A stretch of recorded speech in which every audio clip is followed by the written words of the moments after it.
Ini adalah merupakan tumor yang tumbuh di paru. Sebagian besar kanker paru bisa paru, tapi dapat juga berasal dari bagian lain yang terkena kanker. Keganasan yang terjadi 90% di epitelium bronkus lambat memakan waktu 8 hingga 10 tahun. Tumor dapat mencapai ukuran 1 cm, di mana ukuran tersebut merupakan ukuran lesi terkecil yang dapat terdeteksi oleh paru atau karsinoma. Bronkogenik merupakan tumor ganas primer sistem pernafasan bagian bawah yang bersifat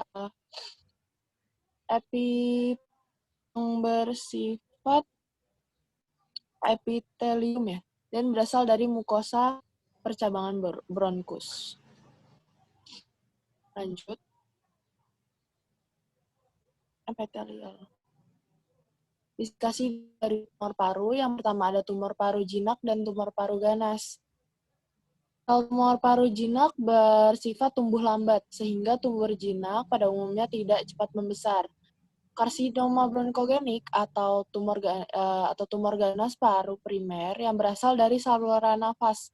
Lebih dari 90% kanker paru, yaitu yang tadi disebut karsinogenik, berawal dari bronki atau saluran udara besar yang masuk ke paru. Kanker ini disebut terdiri dari kanker paru atau karsinoma bronkogenik terdiri dari yang pertama ada karsinoma sel squamous atau epidermoid, merupakan tipe histologik karsinoma bronkogenik yang paling sering ditemukan, berasal dari permukaan epitel bronkus. Lalu selanjutnya ada adenokarsinoma, memperlihatkan susunan karsinoma bronkus dan dapat mengandung mukus. Ada karsinoma sel besar, yaitu sel-sel ganas yang besar dan berdiferensiasi buruk dengan plasma besar dan ukurannya bermacam-macam. Ada karsinoma sel kecil seperti tipe sel squamous, biasanya terletak di tengah di sekitar percabangan utama bronki. Lalu ada karsinoma sel alveolar, berasal dari alveoli di paru-paru. Kanker ini bisa merupakan pertumbuhan tunggal, tapi seringkali menyerang lebih dari satu daerah di paru. Lanjut.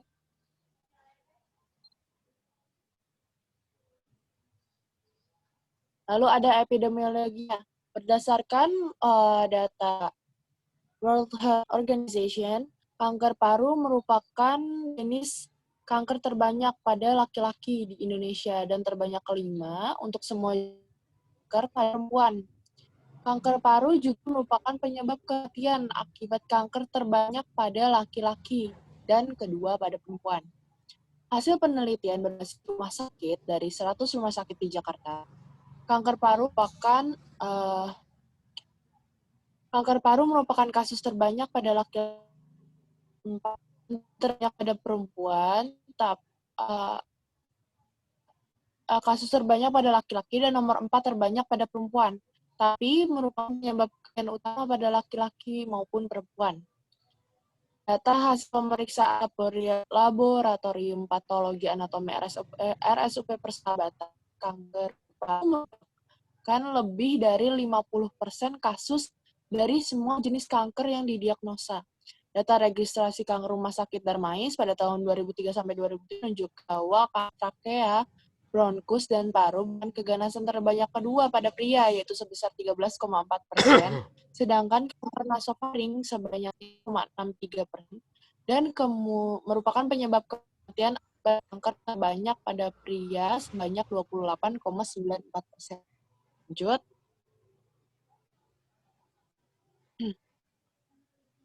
Lalu etiologinya. Meskipun etiologi sebenarnya dari kanker paru belum diketahui, tapi beberapa faktor yang bertanggung jawab dalam peningkatan insiden tumor paru atau faktor pendukung antara lain yaitu merokok dan asap rokok, di mana merokok merupakan penyebab utama sekitar 90% kasus paru pada pria dan sekitar 70% pada. Semakin banyak rokok yang dihisap, semakin besar resiko untuk menderita tumor atau kanker paru-paru. Asap rokok yang masuk di sini merupakan para perokok pasif. Itu di mana di lingkungan sekitar juga banyak perokok pasif yang juga terkena kanker paru. Dan etiologi yang kedua yaitu paparan zat karsinogen berupa asbestos, radiasi ion, dan radon arsenat. Paparan kronik terhadap karsinogen seperti pada industrial, seperti arsenik, asbestos, gas murtad, krom, asap oven untuk memasak, dan radiasi telah dikaitkan dengan terjadinya tumor atau kanker paru. Lalu yang ketiga itu juga polusi udara juga mengakibatkan kanker paru. Bisa dilanjut.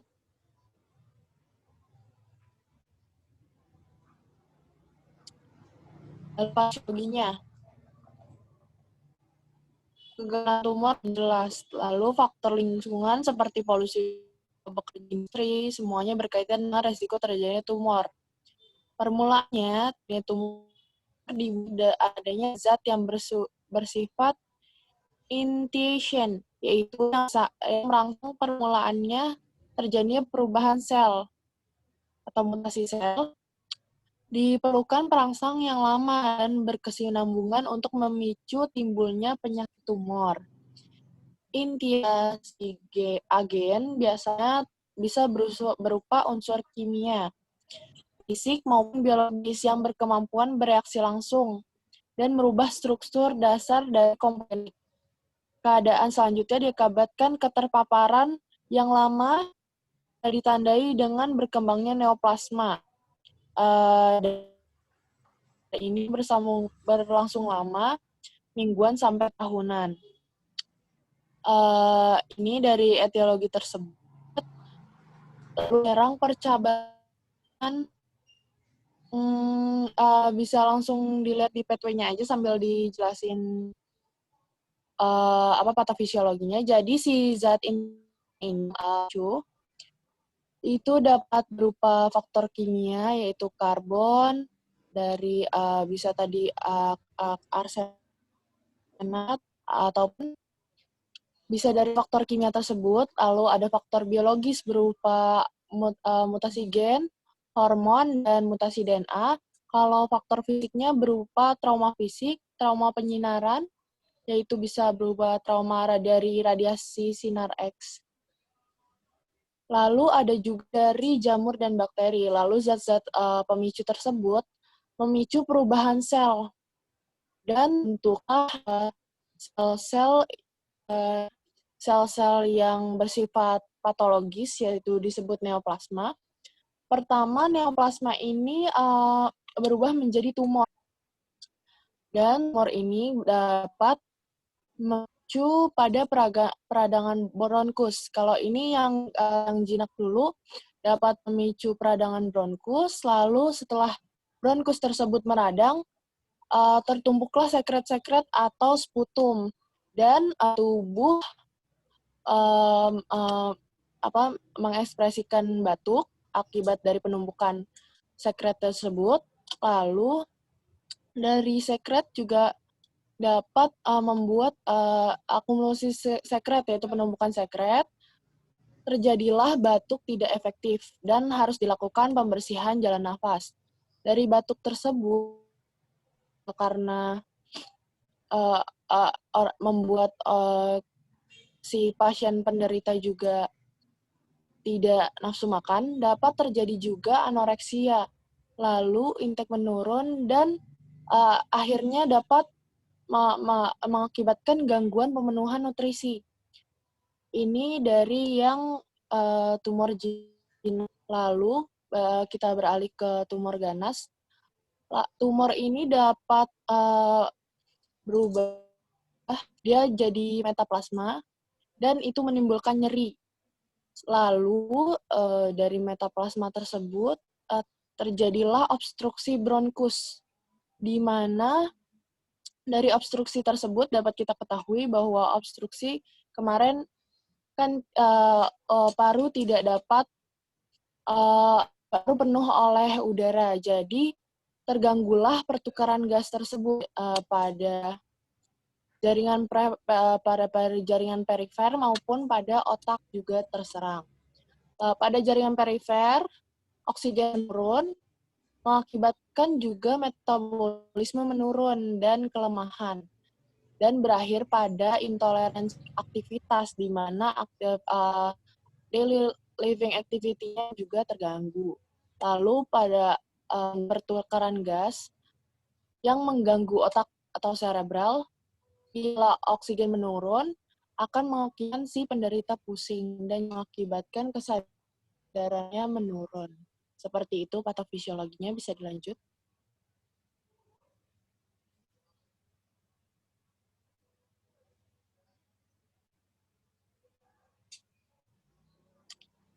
Lalu ada gejala klinis pada penderita tumor paru, yaitu yang pertama, untuk terus-menerus dan berkepanjangan, ada nafas pendek-pendek dan suara parau, ada juga batuk berdarah dan berdahak, terdapat pula nyeri pada dada ketika batuk dan menarik nafas yang dalam, dan hilangnya nafsu makan dan berat badan menurun, seperti tadi anoreksia itu. Lanjut. Pada tumor ini dapat dilakukan beberapa diagnosis. Diagnosis tersebut dilakukan dari beberapa tahap. Pertama, anamnesis dulu. Dilihat apakah ada batuk, lalu ada darah, apakah terdapat nyeri dada dan sesak nafas atau teridor, juga pada efusi pleura dan efusi perikardium. Lihat juga sindrom vena cava superior. Lalu, apakah terdapat disfagia? Lalu, apakah kosinus lalu lihat juga dalam berat badan, terjadi penurunan badan dalam waktu yang singkat, dan apakah terjadi nafsu makan yang menurun, demam yang hilang timbul. Setelah dilakukan anamnesis, dapat dilakukan juga pemeriksaan fisik, yaitu pemeriksaan paru, pemeriksaan fisik paru, pemeriksaan benjolan pada leher, ketiak, atau dinding dada. Dilihat juga tanda perbesaran hepar atau hati, atau tanda asites. Dan dilakukan apakah terletak di tulang. Gejala leher dan aksi tindakan telah terjadi penyebaran kelainan bening atau tumor di dinding dada, kepala, atau lokasi lain juga menjadi tanda penyebaran. Lanjut.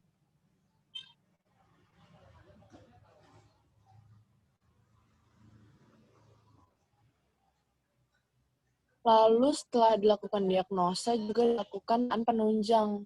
Pemeriksaan penunjang tersebut dapat dilakukan CT scanning untuk mengevaluasi jaringan dinding paru dan plea, MRI untuk menunjukkan keadaan mediastinum.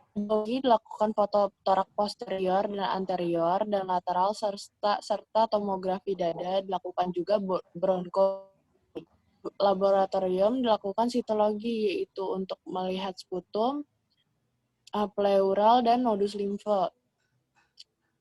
Dilakukan juga pemeriksaan fungsi paru dan GDA, dan dilakukan tes kulit. Untuk pemeriksaan histopatologi dilakukan bronkoskopi, biopsi transtorakal, mediastinosopi, torakotom.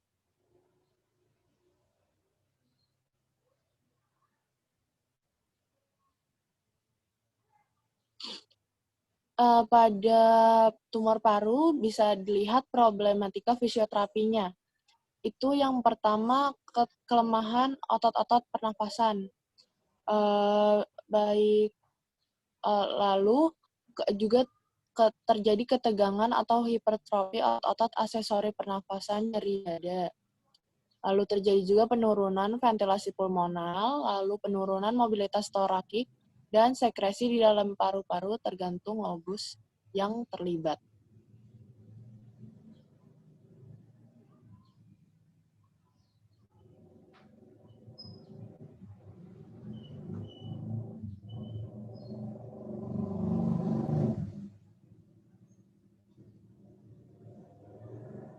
Untuk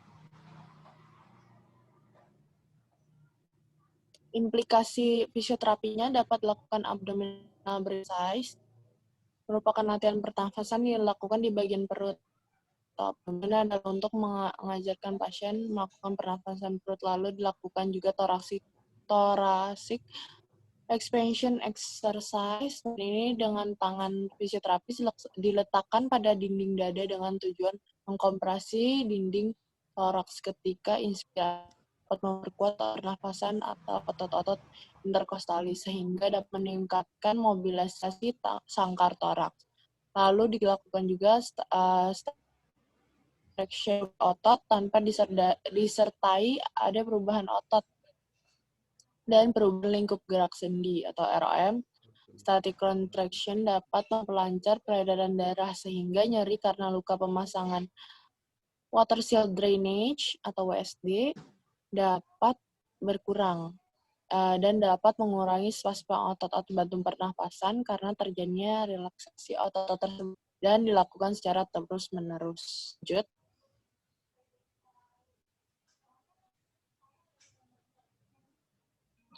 Yang selanjutnya itu ada Bisa komplikasi. dilanjut. Ya, yang selanjutnya ada komplikasi.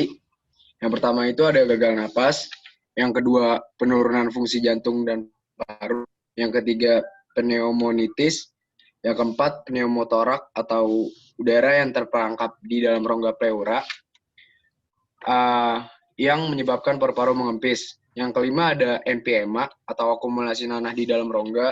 Yang keenam ada endokarditis atau infeksi lapisan dalam jantung di endokardium. Yang ketujuh ada atelektasis atau pengembangan paru-paru tidak lengkap. Yang kedelapan sesak nafas. 9 batuk darah. Yang ke-10 nyeri. Yang ke-11 cairan di dada atau efusi pleura. Yang ke-12 kanker yang menyebar ke bagian lain dari tubuh atau metastasis. Dan yang ke-13 itu ada kematian. Ya, bisa dilanjut. Dan pencegahan dari penyakit ini adalah yang pertama itu tidak merokok. Yang kedua, berhenti merokok. Yang ketiga, hindari asap rokok. Dan yang kedua itu ada tes radon rumah. Ketiga, ada hindari karsinogen di tempat kerja. Keempat adalah makan makanan yang mengandung buah-buahan dan sayuran. Kelima, minum alkohol dalam jumlah sedang. Jika bisa, sama sekali tidak. Yang keenam adalah olahraga. Dan capai minimal 30 menit olahraga pada setiap hari dalam seminggu. Ya, bisa dilanjut. Materi selanjutnya. Bisa dong. Iya, selanjutnya kedengeran kan ya? Iya, dengar. Selanjutnya itu ada tuberkulosis paru. Definisi, tuberkulosis paru atau TB paru adalah penyakit infeksi yang terutama menyerang penyakit parenkim paru. Nama tuberkulosis berasal dari tuberkel yang berarti tonjolan kecil dan keras yang terbentuk waktu sistem kekebalan membangun tembok mengelilingi bakteri dalam paru. TB paru ini bersifat menahan dan secara khas ditandai oleh pembentukan granuloma dan menimbulkan nekrosis jaringan. TB paru dapat menular melalui udara waktu seseorang dengan TB aktif pada paru batuk, bersin, atau bicara. Next. Lalu ada epidemiologinya. Prevalensi kejadian TB berdasarkan diagnosis menunjukkan angka 4% dari jumlah penduduk. Hal ini memperlihatkan bahwa dari setiap 100.000 penduduk yang ada di Indonesia ternyata terdapat 400 orang yang telah didiagnosis menderita TB oleh tenaga kesehatan. Salah satu upaya yang dilakukan Kementerian Kesehatan RI untuk mengendalikan penyakit TB yaitu dengan melakukan pengobatan. Namun berdasarkan data Kemenkes RI tahun 2013, menunjukkan bahwa dari sebanyak 194.853.000 orang menderita TB paru di Indonesia, dan tingkat kesembuhan untuk pasien TB paru hanya sebanyak 161.300.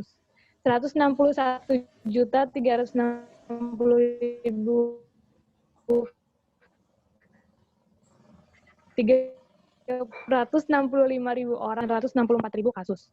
Lanjut.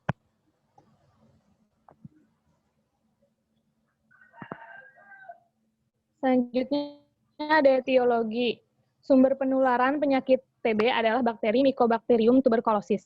Bakteri ini berbentuk batang yang tahan asam atau sering disebut dengan basil tahan asam, BTA. Intraseluler dan bersifat aerob. Penderita tuberkulosis BTA positif pada waktu batuk atau bersin. Penderita menyebarkan kuman ke udara dalam bentuk droplet atau percikan dahak.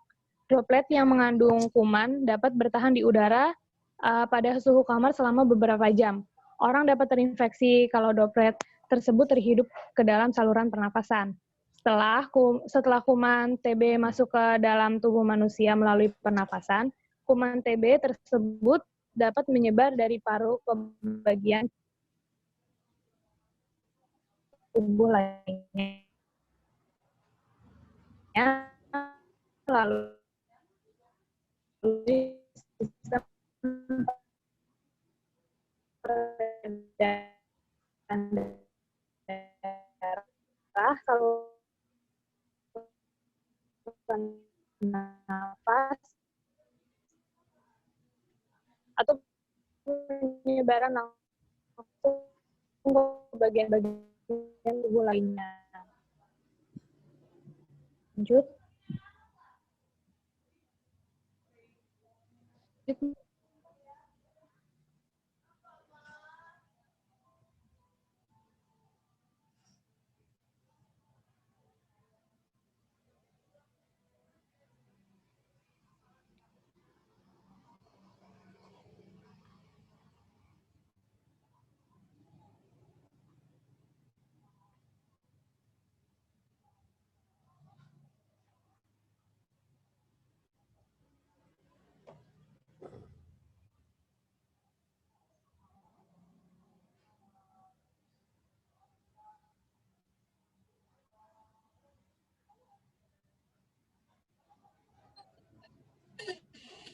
Mohon maaf, sepertinya teman kami udah. lagi gangguan sinyal di line.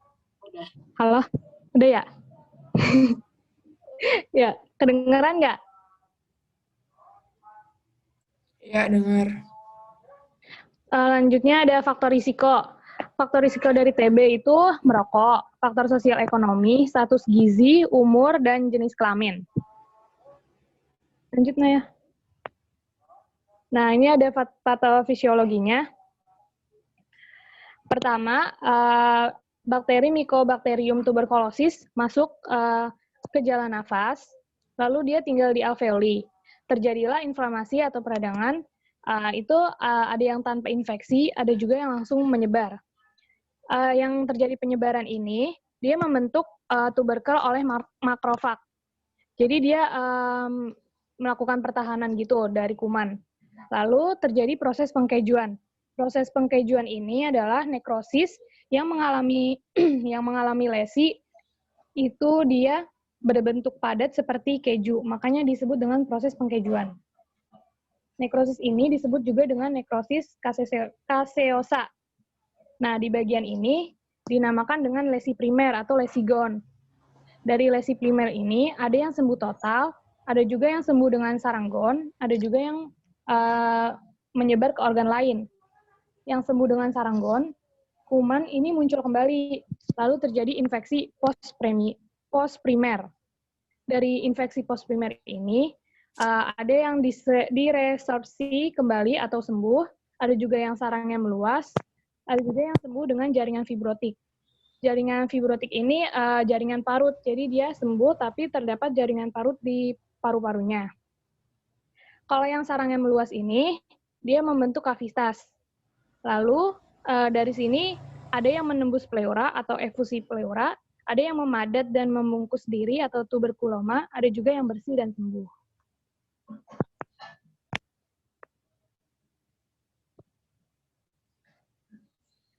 Lalu ada gejala. Tanda dan gejala yang sering terjadi pada TB adalah batuk yang tidak spesifik tapi progresif. Biasanya keluhan yang muncul adalah demam terjadi lebih dari 1 bulan, biasanya di pagi hari. Lalu ada batuk, terjadi karena adanya iritasi pada bronkus. Batuk ini membuang atau mengeluarkan produksi radang, dimulai dari batuk kering sampai batuk purulen atau menghasilkan sputum. Lalu ada sesak nafas, terjadi bila sudah lanjut di mana infiltrasi radang sampai setengah paru. Lalu ada nyeri dada. Nyeri dada ini jarang ditemukan. Nyeri timbul bila infiltrasi radang sampai ke pleura sehingga menimbulkan pleuritis. Yang terakhir malaise, ditemukan berupa anoreksia, berat badan menurun, sakit kepala, nyeri otot, dan keringat di waktu malam hari. Selanjutnya ada penata laksanaan fisioterapi. Setelah terserang TB, maka penanganan yang dapat diberikan adalah perawatan secara intensif dan memberikan OAT atau obat anti-TB secara teratur. Di samping itu, problem fisioterapi yang muncul antara lain adanya sputum dan sesak nafas. Maka itu, fisioterapi akan memberikan modalitas berupa latihan batuk yang efektif, bertujuan untuk pengurangan sputum, mengeluarkan sekret, dan partikel-partikel pada faring dan saluran napas. Lalu ada breathing exercise, postural drainase, vibrasi, dan perkusi.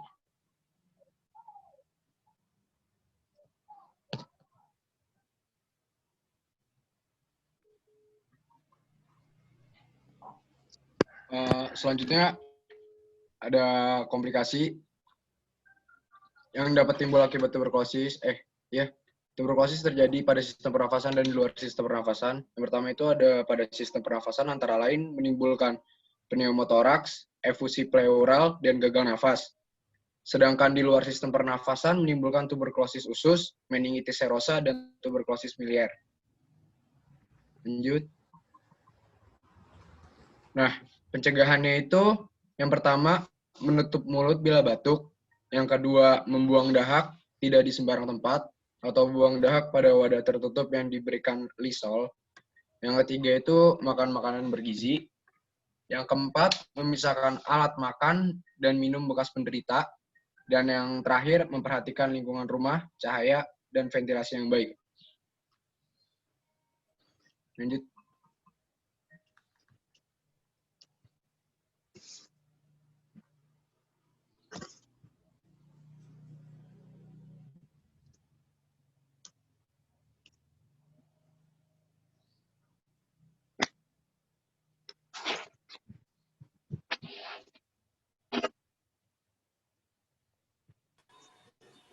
Baik, selanjutnya adalah gagal nafas. Sebelumnya, apa suara saya kedengaran? Kedengeran.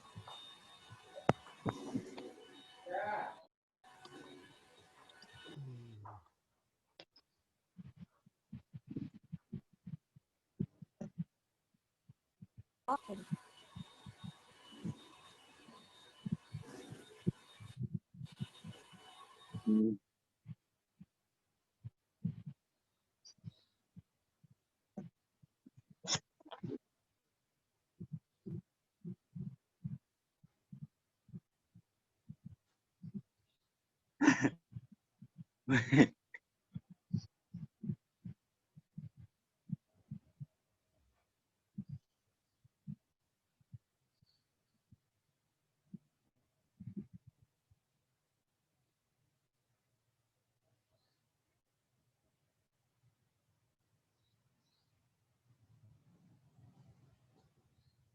Taufik, bagaimana?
Mohon maaf, teman kami mungkin lagi gangguan sinyal. Langsung saya ambil alih aja ya. Dari awal mungkin definisi aja dulu. Apa tadi udah? Nah ya. Definisi yang pertama, gagal nafas adalah ketidakmampuan sistem pernafasan untuk mempertahankan oksigenasi darah normal, eliminasi karbon dioksida, dan pH yang adekuat disebabkan oleh masalah ventilasi, difusi, atau perfusi. Lanjut. Klasifikasi. Ada 2 tipe. Yang pertama, gagal napas tipe 1. Pada tipe ini, kelainan berupa hipoksemia, sehingga disebut gagal napas hipoksemik, tekanan parsial oksigen di arteri kurang dari 60 mmHg. Pasien telah mendapatkan oksigenasi dengan fraksi oksigen minimal 0,60 terjadi akibat kegagalan difusi oksigen dari alveolus ke sirkulasi. Contoh, gagal napas tipe 1 adalah edema paru karsinogenik atau non-kardiogenik dan pneumonia berat. Yang tipe 2, kelainan berupa hiperkapnia, sehingga disebut gagal napas hiperkapnik, tekanan parsial karbon dioksida di arteri lebih dari 45 mmHg, terutama terjadi akibat kegagalan fungsi ventilasi atau pompa udara pada saluran napas. Dapat disertai hipoksemia, umumnya disertai asidosis respiratorik. Lanjut.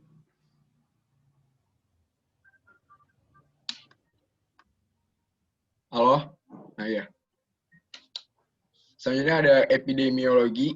Di Indonesia sama sekali belum ada data epidemiologi gagal napas. Namun secara global, epidemiologi gagal napas menunjukkan bahwa mayoritas pasien intensif anak mengalami gagal napas. Sedangkan secara global, insiden ARDS atau Acute Respiratory Distress Syndrome berkisar 10-86 kasus per 100.000 penduduk. Pada unit pediatric intensive care atau PICU, 2/3 pasien mengalami gagal napas. Infeksi paru adalah penyebab gagal napas utama pada balita. Gagal napas terjadi pada 0,1 sampai 0,2% kehamilan.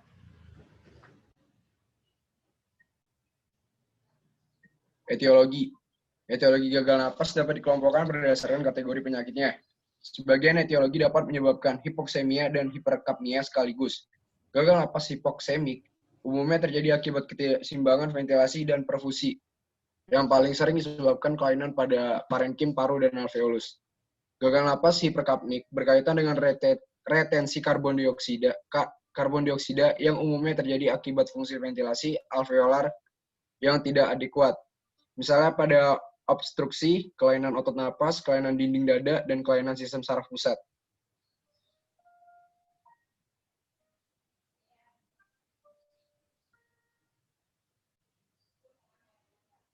Kelainan parenkim paru dan alveolus. Di sini ada pembagiannya, kelainan parenkim paru dan alveolus, kelainan jalan napas, kelainan sistem saraf, dan terakhir kelainan otot pernapasan dan dinding dada.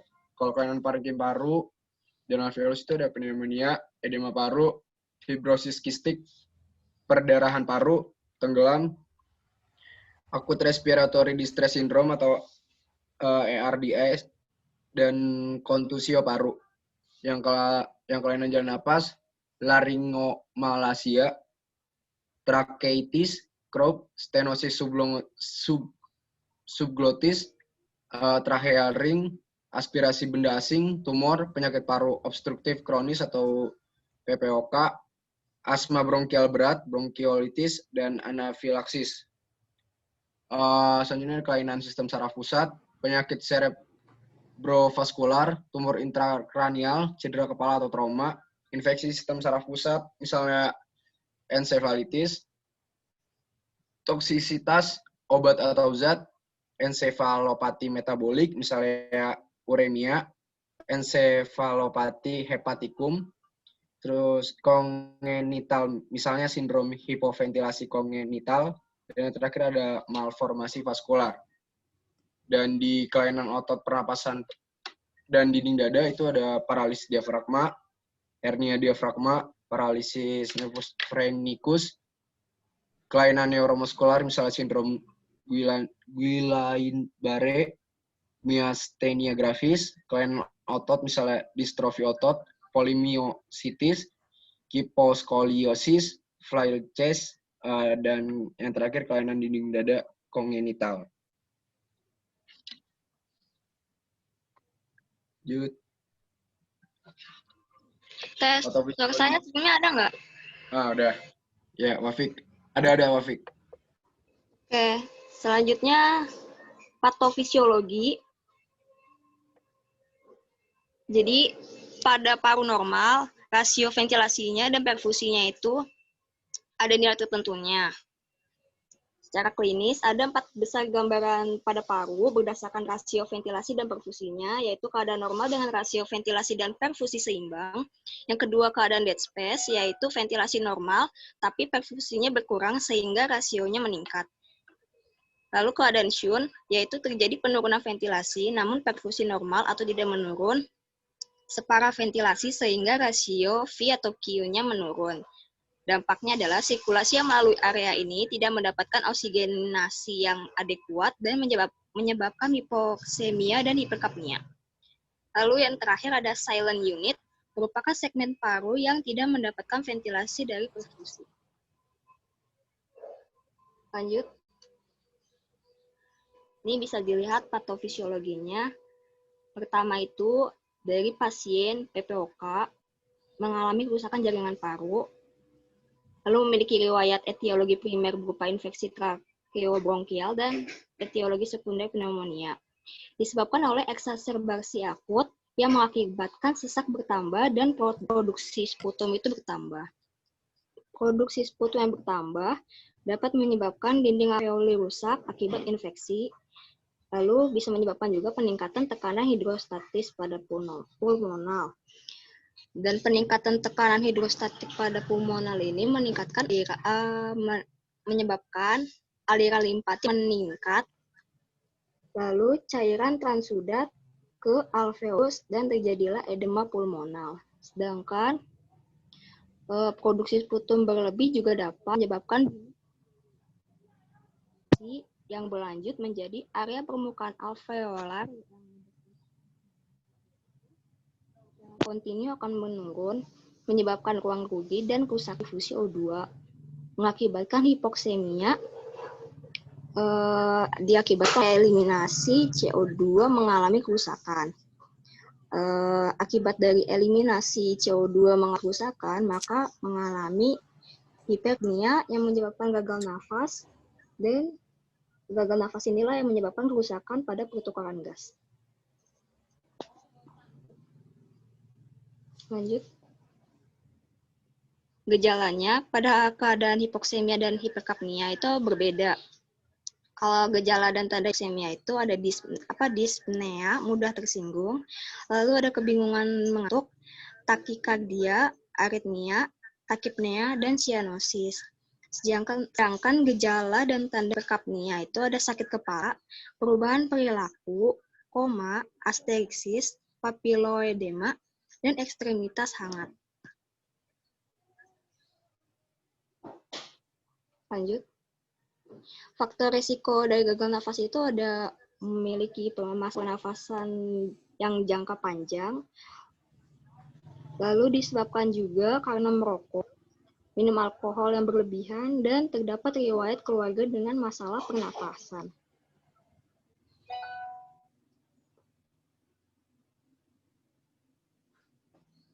Penata laksana fisioterapinya itu tujuannya adalah untuk memperbaiki sistem pertukaran gas saat proses respirasi berlangsung.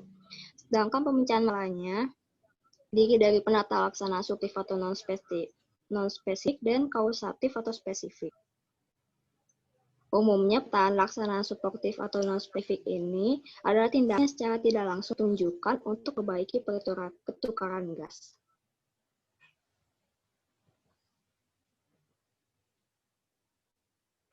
Intervensinya adalah penelaksanaan non-spesifik adalah tindakan yang secara tidak langsung ditunjukkan untuk memperbaiki tukaran gas. Seperti pertama ada atasi hipoksemia atau terapi oksigen dengan terapi oksigen.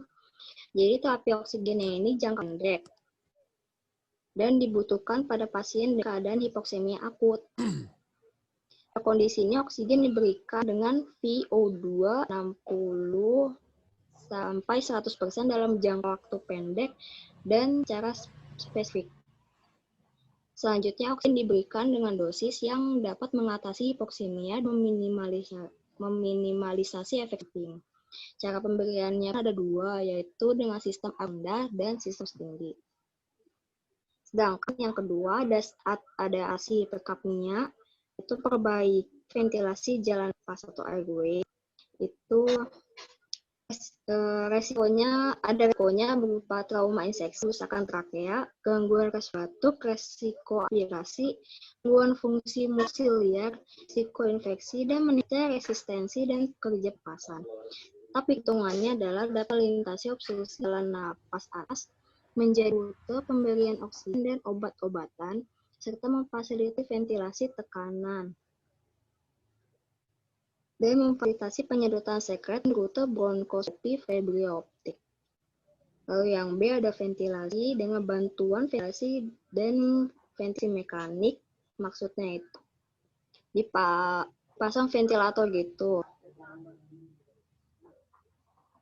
Dan pasti dipasang ventilator itu memakan alat lebih dari 48 jam.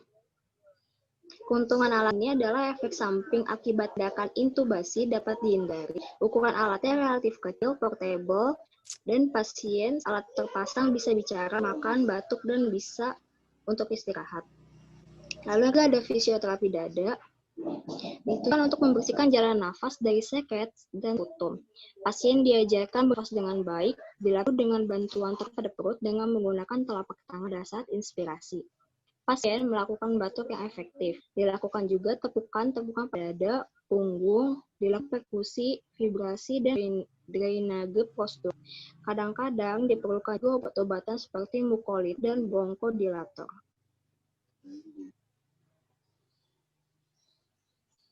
Komplikasinya itu ada komplikasi paru, misalkan emboli paru, jaringan parut yang tidak dapat diperbaiki pada paru-paru, pneumotoraks, dan tergantungan pada ventilator. Lalu ada komplikasi jantung, yaitu gagal jantung, aritmia, dan infark miokard akut. Lalu ada komplikasi neurologis, yaitu hipoksi otak yang berkepanjangan dapat menyebabkan kerusakan otak yang tidak dapat diperbaiki dan kematian otak. Lalu gagal ginjal akut yang dapat terjadi karena hipoperoksi atau obat nefrotoksis. Lalu ada gastrointestinal berupa ulkus, stres, iles, dan pendarahan. Lalu ada nutrisi, malnutrisi, hipoglikemia, diare, dan gangguan elektrolit. Lanjut. Pencegahannya bisa dilakukan dengan memberikan perawatan secara efektif dengan fisioterapi sehingga penderita penyakit pernafasan itu benar-benar terkontrol. Pada dengan trauma dada akibat kecelakaan, gagal nafas dapat dicegah dengan memberikan pertolongan pertama cepat dan tepat sesuai dengan kondisi pasien. Terima kasih.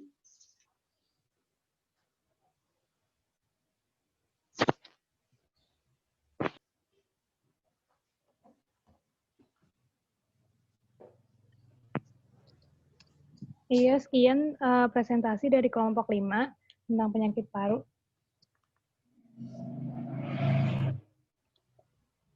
Ya, siapa ada yang mau ditanya?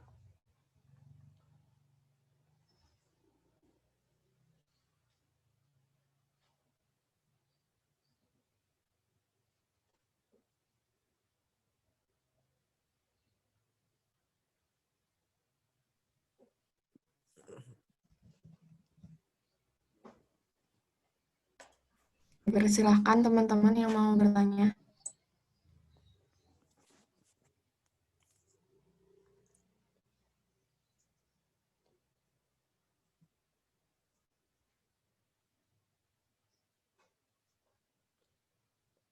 Kalau enggak tadi tentang TB MDR dibahas nggak ya? Yang bahas TB tadi siapa? Saya, Pak. Dibahas nggak TB MDR? TB MDR. Ya. Kayaknya enggak, Pak. Enggak. TB MDR itu TB multidrug resisten ya. Jadi itu apa? TB sudah resisten terhadap 2 obat dosis tinggi ya. 2 obat atau lebih ya dosis tinggi. Itu penting kamu tahu karena itu sangat menular. Ya, itu sangat menular. Karena dia obatnya udah nggak mempan lagi. Obat-obat biasa nggak mempan lagi. Nanti ditambahin ya TB MDR. Baik, Pak. Ya, ditambahin. Penularannya lewat apa? Droplet, aerosol, atau kontak TB? Droplet, percikan dahak. Percikan dahak. Pakai aerosol nggak? Berapa meter? Percikan dahak.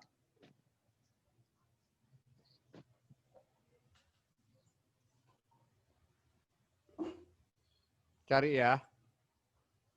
Tambahin. Ya, jadi kita harus belajar penularan itu, ya, penularan infeksi itu ada melalui tiga media, tiga cara. 1 droplet, ya, 2 kontak, 3 udara aerosol. Ya, cuma 3 aja. Nah, nanti kita pencegahannya, kita melakukan tindakan biar aman, kita harus melakukan apa? APD-nya apa jenisnya ya? Apa cukup masker aja, cukup pakai kacamata, harus pakai baju apa gitu. Ya, jadi harus tahu. Biar nggak ketularan. Jadi, nah untuk selanjutnya, memang kelemahan fisioterapi selama ini tidak tahu jenis apa cara penularan penyakit infeksi. Ya, banyak yang tidak tahu. Nah, untuk itu setiap bakteri, virus ya itu harus tahu cara penularannya. Cuma 3 kok. Apakah lewat droplet ya atau lewat aerosol ya, aerosol atau apa udara, atau lewat kontak ya, kayak HIV itu lewat kontak ya. Nah itu banyak penularannya lewat, jadi cuma 3, nanti kita bisa antisipasi. Makanya harus tahu juga hasil darahnya. Ya, TB MDR ditambahin sama penularannya. Kemudian apa lagi ya? Gagal napas, tumor paru. Tumor paru stadiumnya ada nggak? Yang bahas tumor paru tadi apa? Siapa? Stadium 1A, 1B, 2A, 2B, ya. 3A, 3B, 3C, 4A. Itu harus tahu nanti penularan sampai di mana, nanti dilihat hasil patologi, anatomi patologinya, hasil PA-nya sampai mana. Dan biar kita nggak bahaya nanganinnya. Ya. Tahu-tahu udah nyebar sampai tulang, kita latih tekuk, patah tulangnya, rapuh. Ya, padahal kankernya di paru, tahu-tahu sudah sampai tulang, ya, atau sampai di otak. Nah, itu stadiumnya ada 1A, 1B, 1C, ya. Nah, 2A. Nah, terus kalau misalnya stadium berapa yang boleh dioperasi, sampai stadium berapa? Yang tidak boleh stadium berapa? Ya, kalau tidak boleh dioperasi ya harus hati-hati. Ya. Berarti sudah ada penyebaran. Ya, sampai ke sampai ke jaringan lain, apakah sampai ke tulang, apakah sampai ke otak, ya. Nah, yang lebih bahaya kita nggak tahu sampai ke tulang. Nah, tulang terutama tulang pinggang atau tulang torak, tulang belakang, ya. Nah, kalau tulang belakang, kalau kena kanker itu kanker ganas, ya. Nah, itu dia rapuh, kayak kerupuk, ditekuk ya patah nanti. Seharusnya tidak lumpuh jadi lumpuh. Sebenarnya patah lumpuh ya nggak apa-apa, orang nggak baik lagi kok. Cuma, nah masa kita mau gara-gara kita pasien jadi lumpuh kita dituntut toh? Ya nggak? Kalau sudah lumpuh nggak apa-apa, kalian tanganin, mau didudukin, mau remuk tulangnya nggak apa-apa. Udah ini nggak akan baik lagi. Nah itu ya penting stadiumnya ya. Untuk keamanan kita kok. Ya. Kalau oleh dokter kalau patah udah lumpuh ya nggak apa-apa, keluarganya kan nggak mau terima. Ya. Nah, untuk kita harus tahu patologinya karena dari patologi itu kita bisa melakukan apa yang bisa kita lakukan, apa yang tidak bisa kita lakukan, apa yang harus kita hindari ya. Nah, itu penting patologi. Ya. Banyak kasusnya. Jadi begitu udah sampai ke kolum femur ya di hip itunya dari paru menjala tumornya sampai ke hip. Tadi dia bisa jalan, ditekuk hipnya patah. Tulang kolumnya patah. Ya sudah, nggak bisa jalan. Nah, dituntut kamu. Ya. Nah, itu hati-hati. Oke, itu ini. Udah.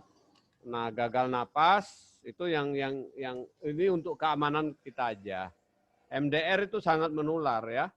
Itu lebih parah menularnya. Jadi kita harus pakai APD yang lebih ini. Nggak bisa pakai masker biasa. Harus N95. Ya kalau MDR ya, TB MDR. Ya. Ruangnya juga ruang isolasi. Ya. Ruang isolasi bertekanan negatif juga. Nah itu. Jadi kalau kita masuk juga nggak bisa pakai kayak pergi ke TB tempat TB yang baru ya TB baru ya. TB baru pertama. Nggak sama cara pakaian kita. Ya, kalau tulis MDR ya itu udah kamu hati-hati aja nanganinnya. Jangan terlalu dekat banget. Ya, kalau nggak lengkap pakaiannya. Ya, ruangan juga dibatasin. Saya bawa mahasiswa ke itu masuk ruang kamar untuk khusus TB MDR itu nggak boleh. 2 orang, 3 orang nggak boleh, hanya 1.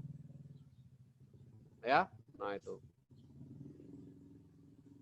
Kalau TB biasa boleh, 10 orang nggak boleh masuk.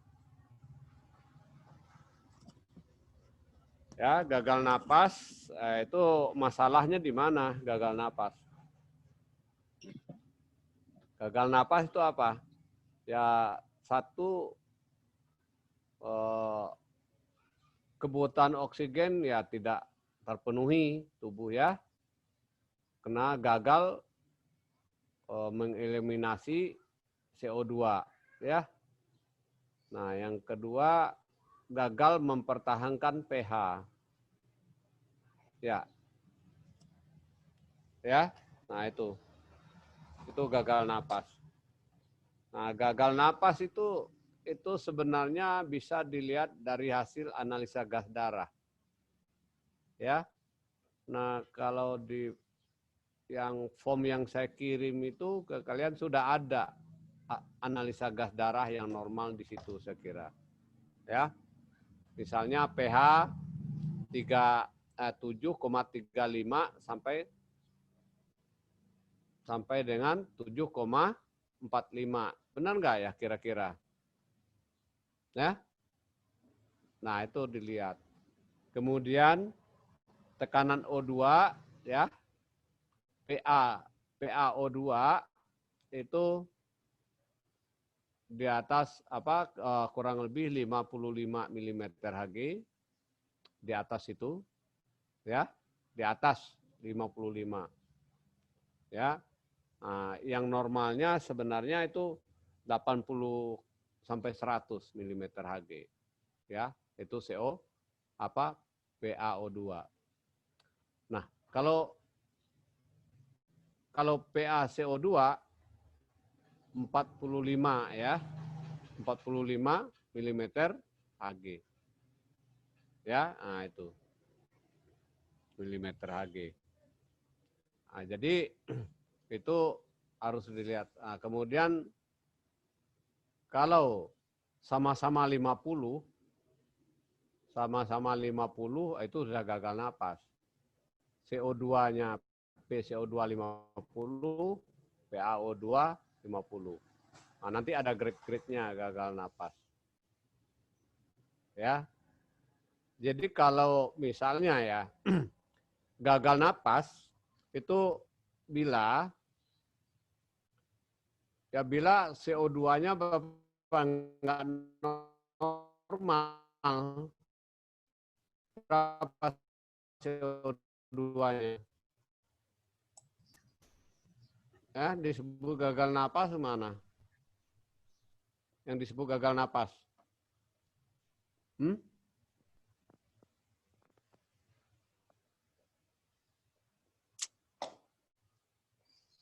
Disebut gagal napas itu bila apa?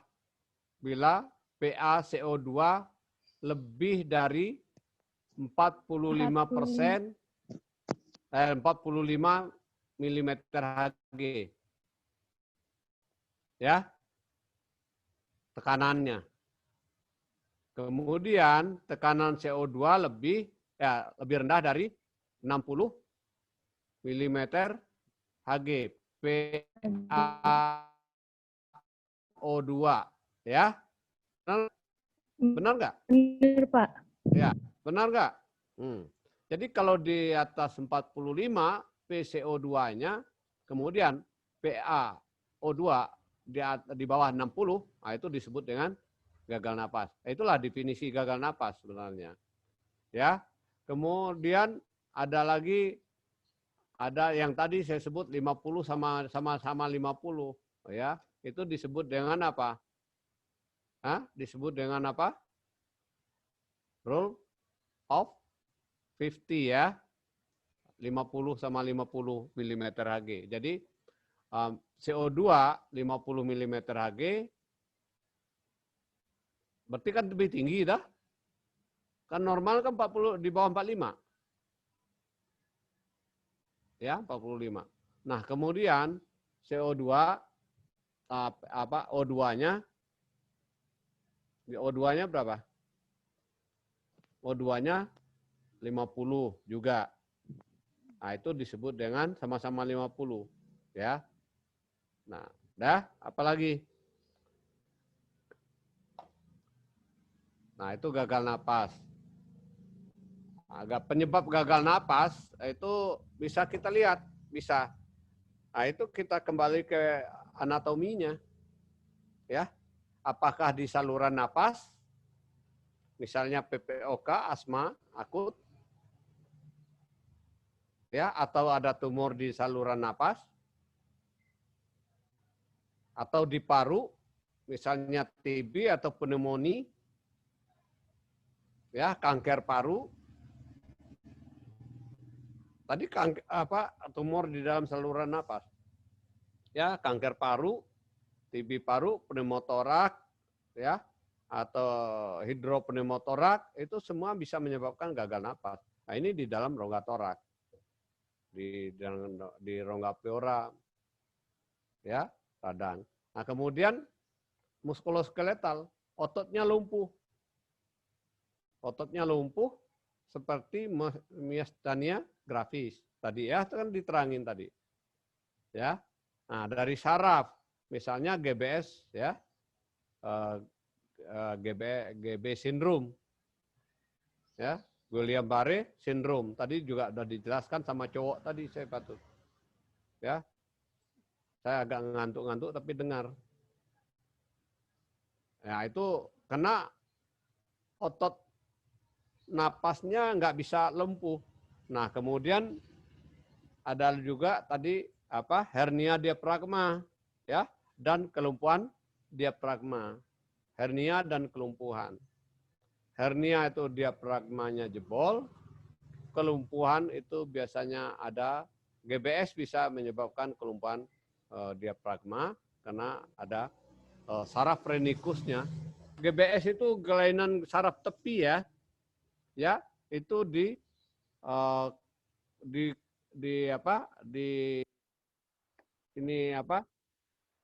tulang belakang, di kornu posterior ya, pada ini tulang belakang ya, hubungan antara saraf pusat dan saraf tepi.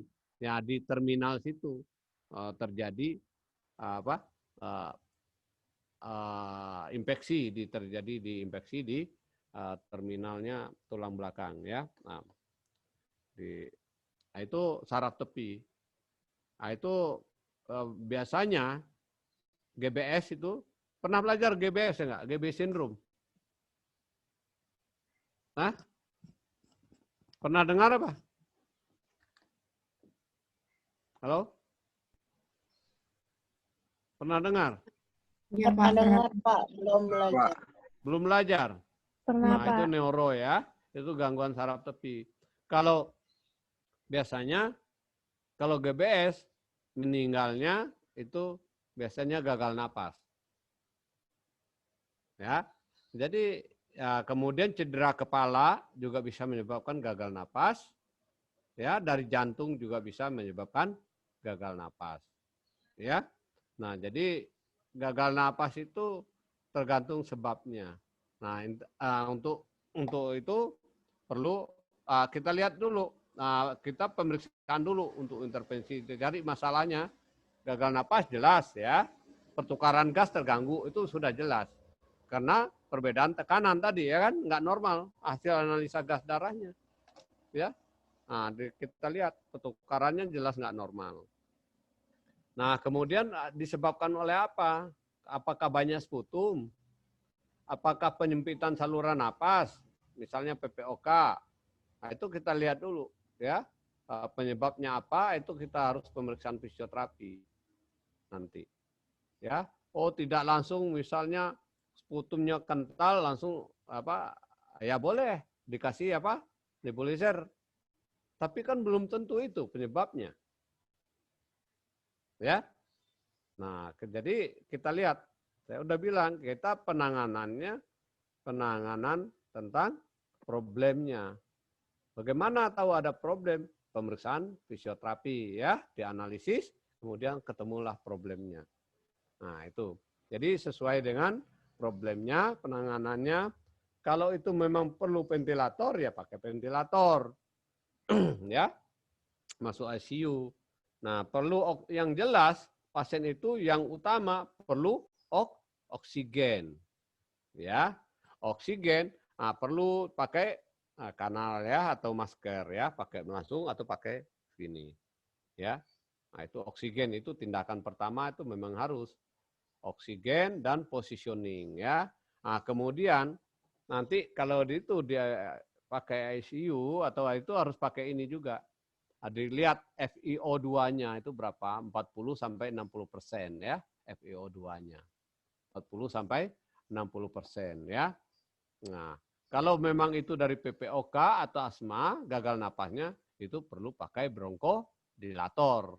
Ya, uap nebulizer tapi bronkodilator untuk mengembangkan saluran napasnya. Kan penyempitan. Bukan pengencer dahak. Ya, kalau pengencer itu lain lagi ya. Nah, itu.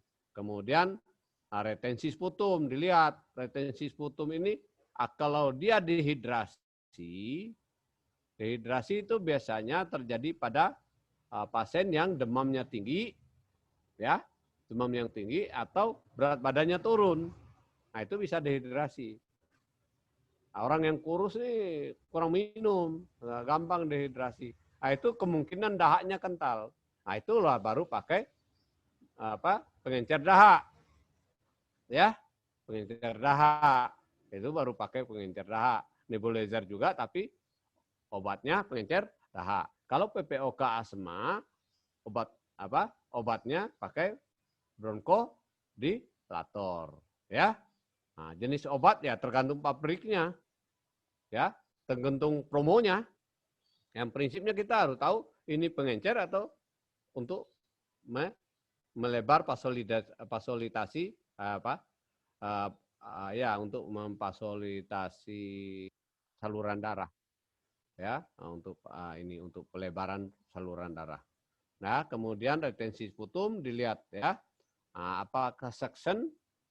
Nah, itu kalau suction, kalau itu silakan dilakukan suction penyedotan dahak. Kalau itu dari retensi sputum, nebulizer, pengencer dahak, kemudian suction, ya, penyedotan, kemudian apa lagi?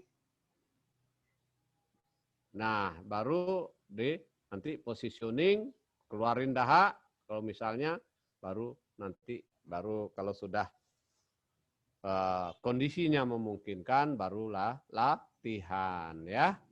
Apakah itu deep breathing, apakah ini nanti fisioterapi, chest fisioterapi lah, ya. Nah, itu. Nah, itu untuk gagal napas. Nah, sekarang yuk coba kalau ada pertanyaan, ya prinsip-prinsipnya aja, itu yang penting kita tahu. Ya, kanker stadiumnya, ya. Saya ingin bertanya, Pak. Kemudian TB, yang MDR-nya itu tolong ditambahin. Ya. Saya ingin bertanya, Pak. Ya. Sedikit saja, perkenalkan nama saya Nasdya Lisaninda. Tadi di patofisiologi TB paru itu ada tulisannya lesigon dan sembuh dengan saranggon. Nah, saranggon itu apa, Pak? Terima Apa? kasih, Pak. Saranggon itu kayak gimana? Parunya seperti apa, Pak? Saranggon.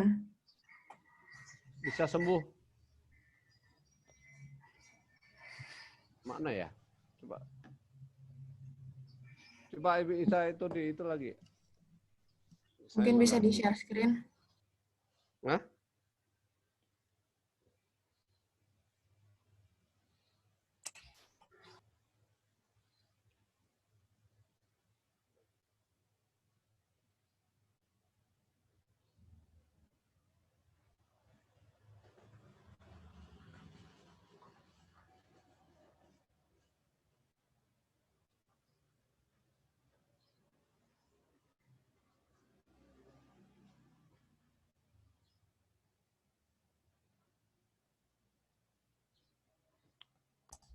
Yang ini, Pak.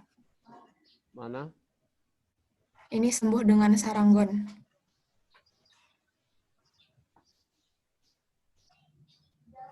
Lesi jamur apa bukan tuh?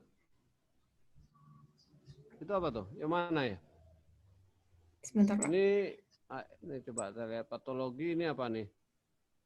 TB paru, Pak. TB paru. Nah, itu gede. Lesi gon. Kemudian ini kelompok. Ini apa nih kelompok? Kemudian sembuh dengan saran kuman, muncul kembali, infeksi. Sembuh total. Coba lihat sebelah sini. Sebelah sini, ini apa nih?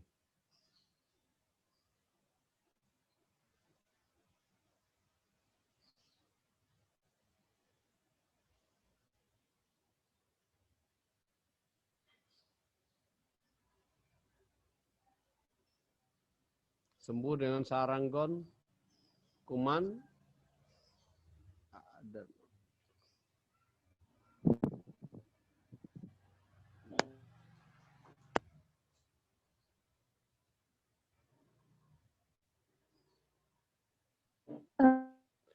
Izin menjawab, Ya coba. Anas.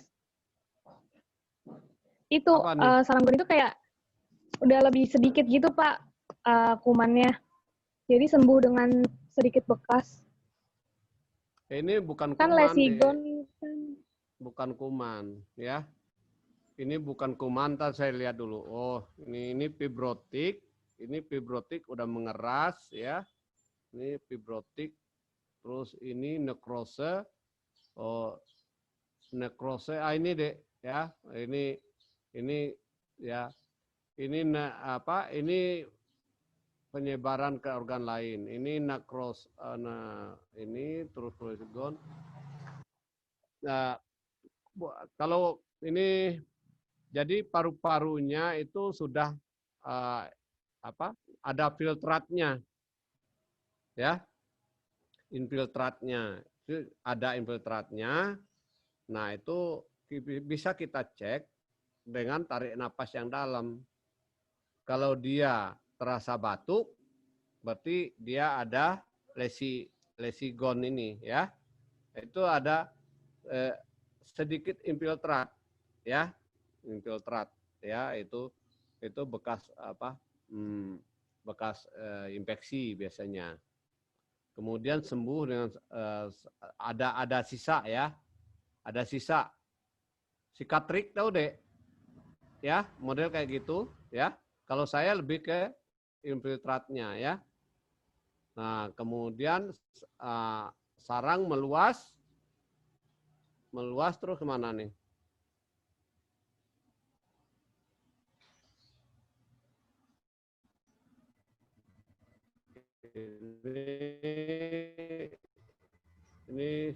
Ini coba deh, ini yang bawah nih.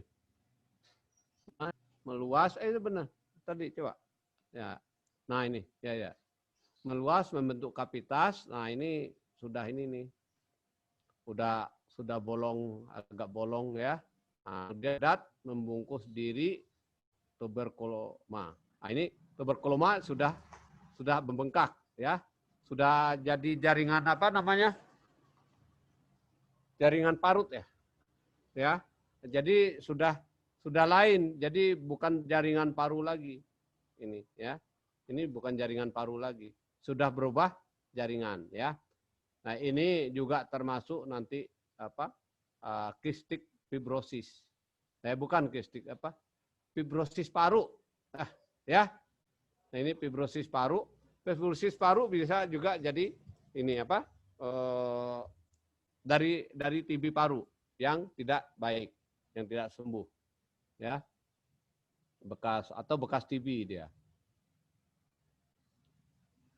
Nah, infeksi primer ini kemudian diabsorpsi kembali menembus pleura. Nah, kalau menembus pleura, efisi pleura ini bersih dan sembuh. Ya. Nah, ini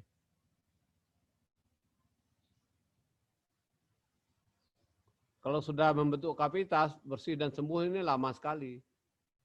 Ini lama nih ke sini. Ya. Infeksi primer. Ya, lama kembali, tapi harus dijaga, hidup sehat, hidup teratur, ya, dan itu bisa baik, ya.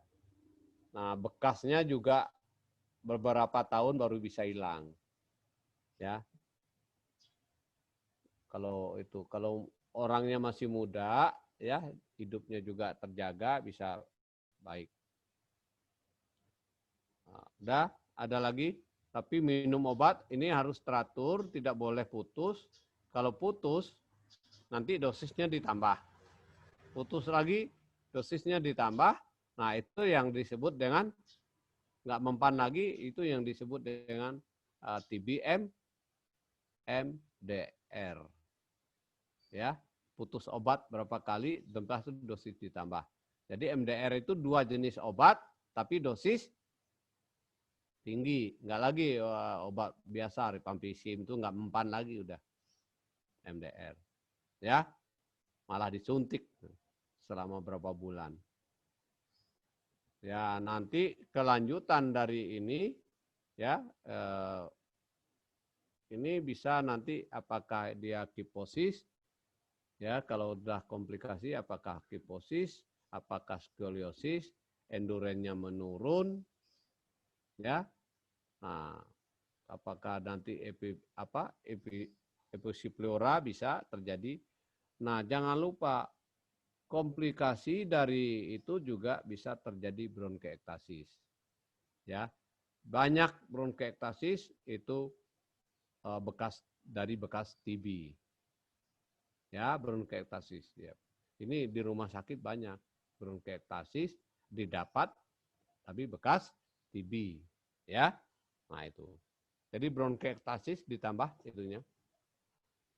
Ya. Salah satu komplikasi dari bekas TB ke bekas TB adalah bronkiektasis. Ya. Episipleura bronkiektasis itu sering terjadi, ya. Nah, itu. Bekas TB.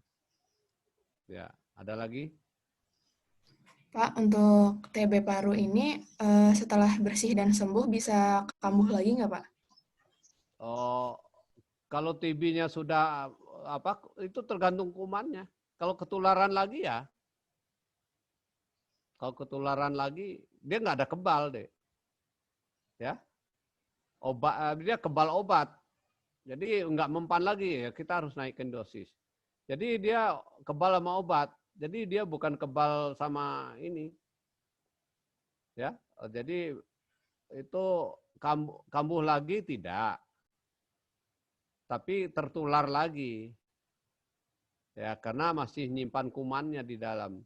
Karena kita berobat itu, ya, ada saat remisi, ada remisi, saat eksaserbasi tahu?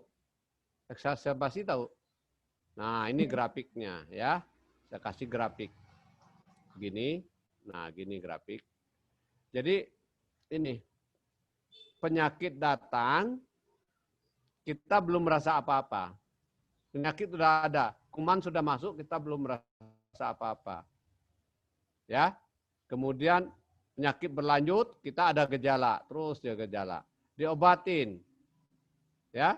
Diobatin, gejalanya hilang. Tapi kumannya belum pergi. Masih ada. Nah, ini yang kelirunya TB kadang-kadang. Udah merasa enak, tapi kumannya masih ada di dalam. Dia anggap sudah sembuh. Ya, tidak mau minum obat sampai ngikutin aturan dokter. Awalnya kan nafsu makannya berkurang, berkeringat dingin malam hari, berat badan makin lama makin menurun, ada batuk bercak darah, kan gitu gejalanya. Ya. Nah, itu gejalanya begitu. Nah, dia sudah enak makan.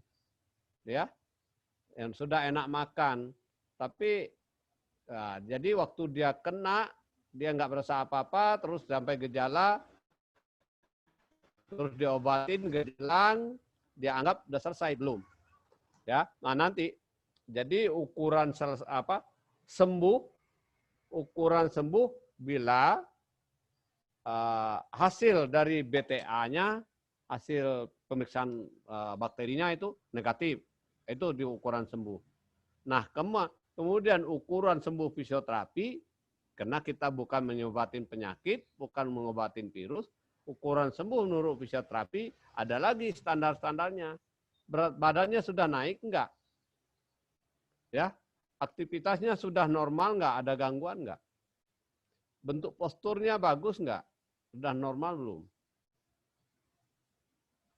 Ya. Nah, jadi itu ukuran fisioterapi. Kalau ukuran sembuh secara medis, yaitu ukuran sembuh secara medis, kumannya itu sudah negatif. Ya.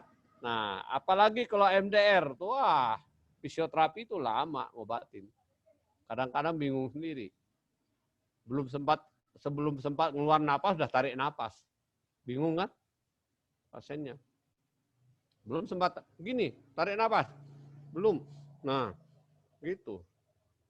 Jadi belum sempat tarik napas ya dia buang napas dia udah narik napas. Ya, itu TB MDR. Kalau badan ya tinggal kulit sama itu aja. Sama tulang, kulit dibungkus tulang badannya. Nggak ada yang gemuk MDR itu. Ya, nggak ada. Nggak ada yang gemuk. Rata-rata kulit tulang dibungkus kulit. Nah itu, bagaimana mau ngobatin? Tenaga kekuatannya nggak ada. Ya, mau dilatih fisioterapi apaan tuh? Tarik napasnya aja nggak kuat. Nah itu saya bilang dibahas TB MDR ya. Nah stadion-stadion untuk itu juga untuk apa? Kanker. Ya, coba. Nah ini, kemudian tes untuk sensitivitas untuk TB ya. Nah juga itu harus dibaca itu.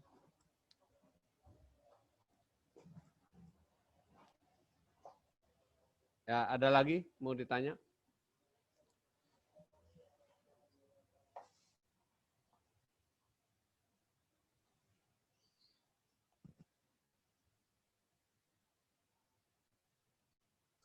Bagaimana teman-teman? Apakah ada yang ditanyakan lagi?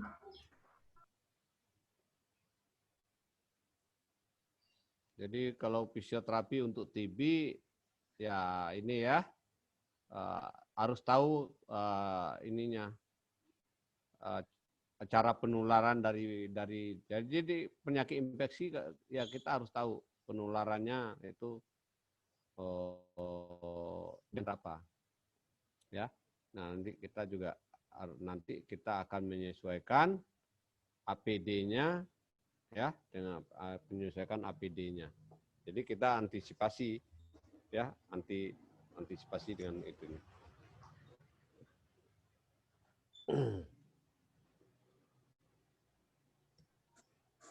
Maaf Pak, izin bertanya. Ya. Perkenalkan nama saya Zaki Aulia. Izin bertanya Pak, tadi kan mengenai TBC MDR ya Pak. Ini ada lagi TBC XDR, itu apa ya Pak? Apa? TBC XDR. XDR udah lebih lagi. Ya. Udah ekstra lagi udah. Itu udah repot udah. Biasanya nggak nyampe situ, udah KO. Ya.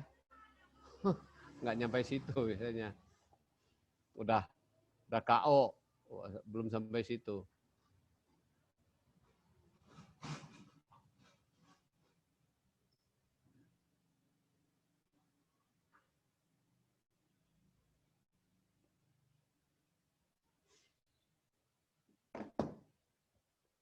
Ada lagi?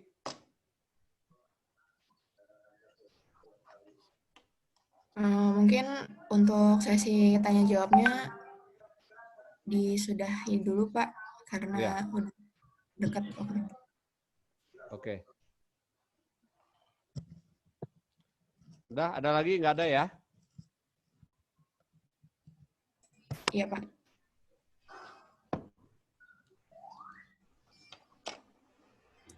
Terima kasih Pak atas waktunya. Terima kasih Pak. Terima kasih Pak. Banyak Pak. Terima kasih Pak.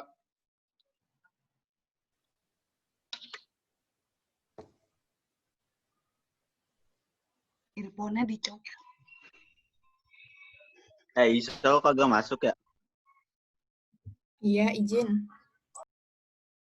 Kemana, Dut?